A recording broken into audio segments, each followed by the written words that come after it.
Hello dear parents. Today I will provide you with information about undescended testicles, an important topic in child health. One of the most important aspects of a child health examination is conducting a complete physical examination. With a complete physical examination, we can detect many issues in our children. Undescended testicles are one of these issues. And it is a condition that we must definitely notice during a newborn examination. So, what is an undescended testicle? Normally, in newborn babies, their testicles, or let's say eggs, should be located in the scrotum.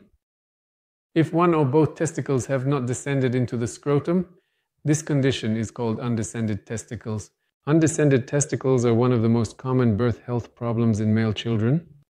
Unfortunately, undescended testicles can be seen in about 3 or 4 out of every 100 male babies. This rate decreases in children who have completed 1 year of age to as low as 1%. Since undescended testicles can correct themselves over time, about 45% can resolve within a period of 3 to 6 months. Undescended testicles are also commonly seen in premature and low birth weight babies. In approximately 60–70% of male children born weighing less than 1,500 grams, undescended testicles are found. In premature babies, this rate can rise to as high as 35%. So what problems can undescended testicles cause? The most important point about undescended testicles is the risk of affecting the male child's future potential to have children. In other words, infertility.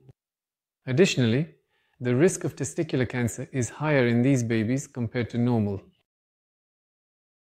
The twisting of undescended testicles around themselves, well, the condition we call torsion is increased more than normal.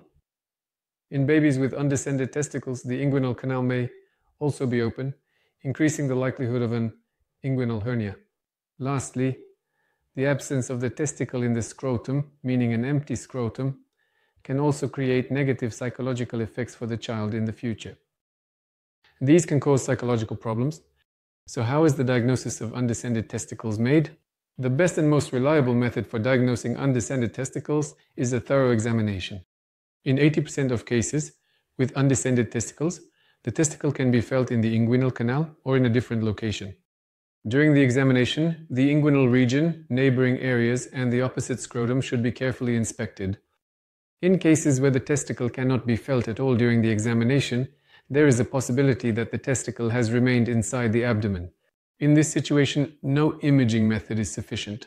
Since it cannot be considered reliable, the initial approach is to investigate the abdomen laparoscopically. In the treatment of undescended testicles, it is appropriate to wait a bit, because testicles that are not in place at birth have the potential to descend over time. Between 3 to 6 months, 45% of these testicles descend on their own. If the testicle has not descended by the first year, it must be surgically brought down with a testicle descent operation. Apart from the testicle descent operation, there are also hormone treatments. However, the success rate of these is debatable. We mentioned that the treatment for testicles that do not descend into the scrotum by the age of 1 is surgical.